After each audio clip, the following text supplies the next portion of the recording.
My best friend's jealous fiance told me that I am a dirty dog that needs to be put down and slapped me across the face. So my best friend took off her engagement ring and left her. Finn and I have known each other since we were in 6th grade. Around the summer of my 10th grade year, I came out to my parents as gay. They didn't take it too kindly, and I ended up disowned. Finn's family happily took me in and treated me with nothing but kindness. When Finn and I graduated from high school, he went on to work under his father while his parents helped me pay to attend college. During my time away from college, Finn met Sarah. I believe it was my 3rd year of college when I finally got to meet her. It was during a family dinner. I greeted her warmly and tried to make my best impression because she was my best friend's girlfriend. When I went to shake her hand, she weirdly looked at my hand. I don't want to say disgust, but I'm not sure how to describe it. After that school break, weird things started happening, like me and Finn's messages randomly being muted, or my number randomly being blocked on Finn's phone. Things got even worse when I moved back home after finally graduating from college. On the days when Finn and I planned to meet, Sarah would call him and have some sort of situation literally about an hour or less from the time we would be meeting. She would say things like she's having car troubles, she's feeling ill, or she is lonely and needs him. I never felt right trying to stop him from going to her if he needed to. He would say he didn't, but just to avoid anything I'd cancel on him just to make him go see her. Eventually, Finn and I stopped hanging out as much because it just got annoying, for me at least.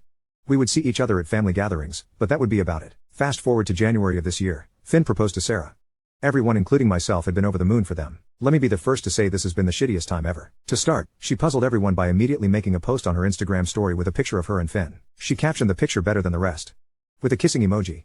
This led me and Finn's older siblings to ask him if he cheated, because who's the rest? Finn responds that she's just too excited to make sense.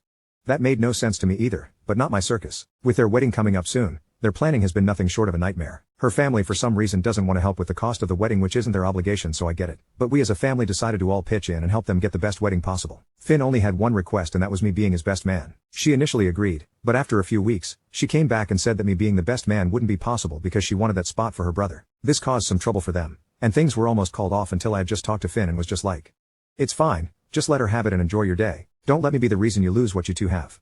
Of course, I was upset about it, but I would feel worse if things went south because of me. I would say that was my biggest mistake, as now it feels like she is flexing her power.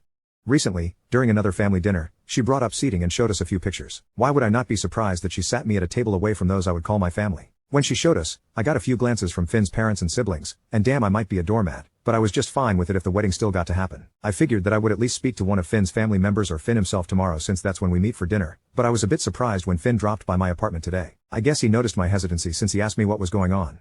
I had to ask him if he really saw nothing going on. He said he felt really pissed about the entire wedding situation, but he chalked it up to her just wanting her day to be how she imagined it. I made sure to remind him that it was his day as well, which is honestly something I should have said back when I was removed from best man. I then asked him if he had any idea why she acted the way towards me. Apparently, during my time in college, Finn got closer to some people who went to our high school. This led to him meeting Sarah as well. He said that before he and Sarah started dating, it was one time when they had all decided to hang out and had been playing some sort of drunken confessions game. I've never really been to parties like that, so I don't know how those work. Anyway, he started rambling for a bit before I asked for him to get to the point. He remembers saying something along the lines of, "I wish my name was a girl. No wonder she hates me." Let me clarify that Finn and I have never had anything going on. We ended up understanding that there is a problem that at least he and Sarah need to address. He told me he'd call later today after they sit down and have a talk. Update: the wedding is off.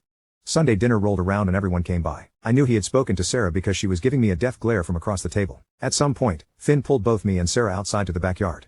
So at this point, Sarah got red in the face and just began screaming. Most of what she was saying couldn't even be understood, but I made out things like, "He effing knew, and why would you tell him you said that? I knew you two had something going on." At that point, Finn's parents and siblings had finally come outside because of Sarah and they asked what was going on. I try to explain, but Sarah just starts screaming that I'm a dirty dog that needs to be put down. I guess to cool the situation down, after a little convincing, Finn's mom is able to get Sarah into the house. Finn's sister also went inside with them, leaving only me, Finn, Finn's older brother, and Finn's dad outside. I explain my side of the story and then Finn explains his side. Eventually, Finn's mom and sister come back outside. They say that Sarah is in the bathroom cleaning herself up. His mom starts the conversation with, "Are you two messing around?" I'm F-king. Floored. I fill her in on everything she is yet to know. I tell her that I've never flirted, kissed, or done anything else that was not platonic with Finn. I'm guessing Sarah was listening in through the back door instead of just coming out, because as soon as the words left my mouth she came out screaming at me that I'm a liar. I ask her at what point have I ever made her feel like I'm chasing after Finn. I mean, I'm helping to fund their damn wedding. Finn's parents are trying to help her understand that everything is being misunderstood, but she isn't having it. She kept yelling until the point where Finn had to pull her aside. It started off as a yelling match between them. Color me surprised when she walks back over like everything is fine and slaps me. After a long period of silence and shock, I was just done and I was like, "I'm out." Finn and Sarah begin yelling at each other again, but at that point I couldn't have cared any less. I head back inside to grab my things cause I'm done with the situation. Eventually, Sarah screams at Finn go from calling him names to her saying "I'm sorry" and give it back. Finn yelled at her to stop. Hell, Even I was scared and I didn't even do anything. He then said something like, I let you have the wedding how you wanted. I've never given you a reason to doubt me. The fact that you're just yelling and screaming here like a toddler is honestly something I'm not looking for in a partner. You make up this fake scenario in your head, and why? What good does that do? You're pissed about a comment made at a party before we even dated, and that is crazy to me. You won't apologize. You won't listen. I should take the ring the moment you slapped him. Nobody in this house has ever disrespected everyone else like you've done today. Finn came inside as well and began grabbing his things. The entire time, I was surprised but not interested when Sarah began apologizing to me.